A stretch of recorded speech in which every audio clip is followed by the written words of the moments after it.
Hi, it's KCCK's Culture Crawl. I'm Dennis Green, and my guest today is Megan Gogerty, actress, playwright, university faculty member, and so great to have you. So great to see you. Last time I think we talked was right before Feast, your one-woman show that you did at the Riverside Theater. Now, what seems like 10 years ago. Yeah, it was in 2019, which was 30 years ago. It was, can you believe it? It was just last fall. It was a year ago, and yet we might as well be like a million years old. So much has happened. You have a brand new work out that is different than anything else you've ever done. And the title is perfect for our turbulent times. It's called Feel Better. Yes. But here's what I want to know. Will I? That's my question. Will I? I'm going to need your promise now. That is the question of the show. The question of the show is, how do we feel better when everything feels so bad? What happened was the artistic director of Theater Cedar Rapids, Angie Tombson, who is a brilliant genius, she came to me over the summer and she said, Megan, how would you feel about dusting off one of your old shows and performing it on the empty stage of TCR, and we'll film it and we'll put it as part of our mini season? And I said, no, that sounds depressing. Like, I don't want to do that at all, because I wrote those shows in a time where I expect audience to come, and I just didn't want to. Putting on one of my older shows would feel like it was putting a highlight on what we're missing, and I wanted to, instead of focusing on what we're missing, I wanted to focus on what we have. And so I said, let me do you one better.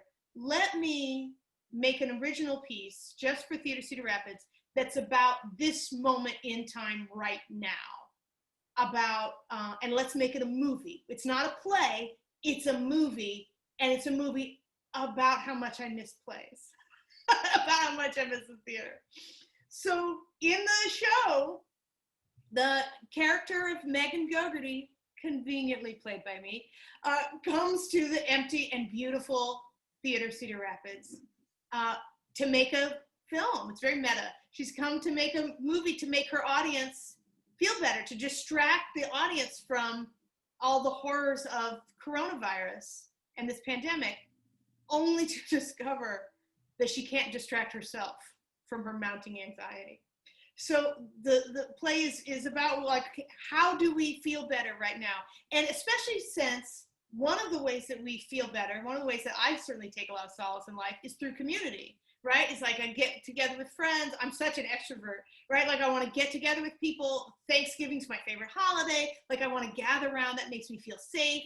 And that strategy is curtailed. Yeah. How's that working for you these days? Yeah, like you can't do it. So we have to find other ways. We have to get creative. So this is one of the central questions of the movie, and it's my hope that it is funny, but it's also tells the truth, I think, about our moment, or I try to tell the truth as I see it about our moment, because I fully believe, Dennis, that one of the ways that I feel better when things are hard is when I'm told the truth. And there are so many people right now who are trying to hide or minimize or make smaller the truth because it is painful. And I think that's a dead end. And I think that's one of the reasons why Dr. Fauci has become such an icon in America. Like I would trust Dr. Fauci to, like, house sit my dog. I would trust Dr. Fauci to, like, take my jewels to the bank, doctor. Like, I would trust him with everything, because he tells me the truth about things that are painful to hear. But I'd rather know the truth so that we can make decisions about them creatively than to pretend that the truth is not happening, because denial will lead us nowhere. So there's a truth in the play that is hard, but it couched in a way that I hope people will find solace in. They'll connect to. They'll say, finally, someone's telling me the truth.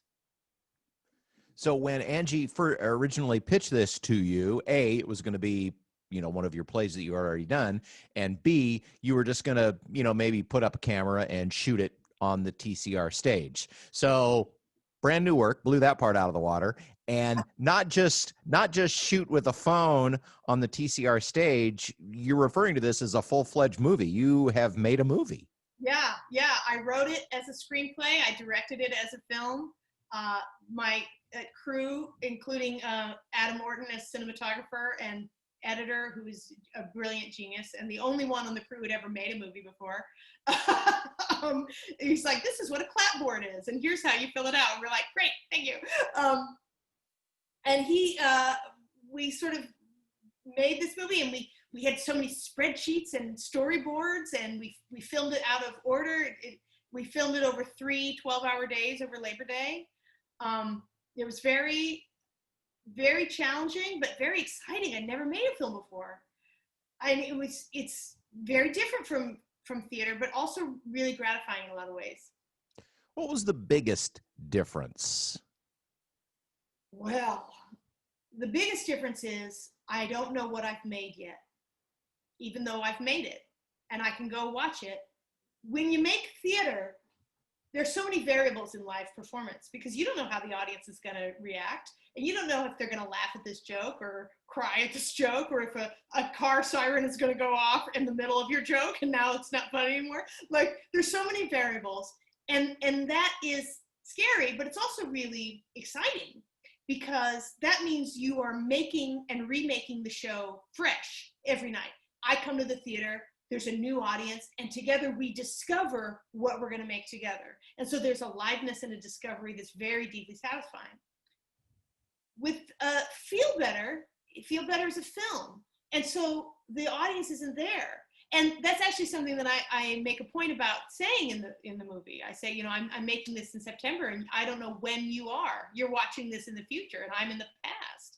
And how are we going to connect when you're in the future and I'm in the past? And so I've made this thing. It's more like writing a book or a novel. Like, I've made it, but I don't. When you write a novel, you don't get to sit over the reader's shoulder and be like, do you like that part? Is that funny? Like, you don't actually. You sort of know. And so this is. Well, you can, but I've discovered they kind of hate it. People kind of don't hate like it when you knock on people their don't door. like that part. No. May I watch you read my book? So people are going to see this for the first time on Friday, and I don't know who's going to see it or when or how they're going to receive it. So I think that's the part that I'm most curious about. Like, how's that going to go? And how am I going to receive it? Because I will also be in the audience, right? I'll be in the audience for my own show, which I've never been in the audience for my show before, but I will be on Friday. So, I don't know how that's going to go. I'm eager to see. Very limited run, just one weekend. Yeah.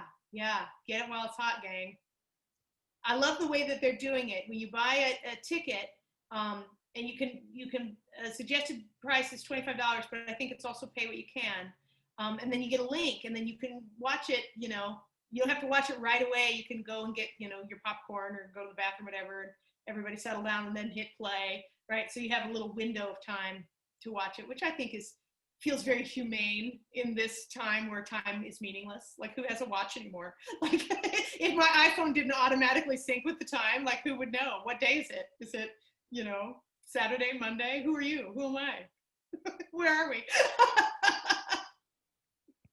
We talked a little about the difference in directing and producing the play, just how much, complex it was in different ways.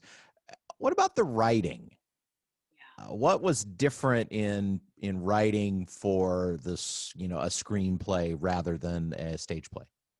Well, one of the things I decided early on is that while this is a play with one actor, I had a couple of co-stars, and one of the co-stars is Theater Cedar Rapids itself. And this is a theater that is so beautiful, built in 1927, restored after the flood, absolutely gorgeous. And it's big. It seats like, I don't know, hundreds of people at once. I don't know what the capacity is, but it's giant, right? And it's this big, beautiful, empty theater. And for me, as I was writing it, I realized, like, this is a metaphor for our current isolation, that we have this big, beautiful life that we are not able to fully, embody. And there's something about that that is beautiful, but it's also something about that that's very lonely and very haunting.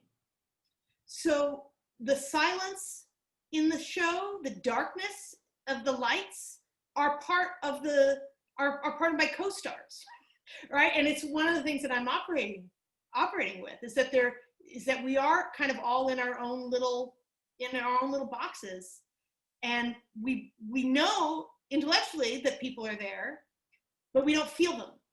So how do we feel each other better? How do we feel one another? How do we come together? The play is Feel Better. Very short engagement, October 2nd and 3rd, world premiere at Theater Cedar Rapids, part of their online offerings this fall. Would you do this again? I mean, if you had to pick, now you have to pick forever. Okay, but the next show, Megan, that you're going to write, you can either do a movie or you can do a regular stage play next time. What would you pick? I'm asking myself that very question right now. I think if we weren't under a pandemic, it would be a no-brainer, and I would do a stage play in a second, because I love audiences and I love crowds and I love theater. Theater is the love of my life. That said, theater in a pandemic is different, and if I can use any tool in my arsenal to connect to my audience, because what I am before I am a theater artist is I'm an artist, and I want to connect to my audience. I want to find them wherever they can, and if I have to find them through their phones, then that's where I'm going. I'm going to go wherever you are. Well, wherever we are, in our living room, on our phone, outside on the deck, whatever, it will be an opportunity to feel better with Megan Gogerty. Brand new play, world premiere, staged and photographed, filmed as a movie with Theater Cedar Rapids, October 2nd and the 3rd. You can visit theatercr.org for, to make your donation and get the link so that you can watch it. But don't make sure that you do it quickly, because it's a very short run. Yeah, blink and you'll miss it. Megan, this sounds like a fun project. Congratulations for, finding a way, to bring us some new theater during this time of pandemic, and hope it goes really well, and that you have the opportunity on your next project to go whichever direction you choose. Thanks, Dennis. Thanks so much for having me. You can hear The Culture Crawl live on the radio many weekdays at 10:20, or download the podcast, watch or listen on your own schedule at kcck.org/culture, or using your favorite podcast app. I'm Dennis Green, and I'll talk to you later.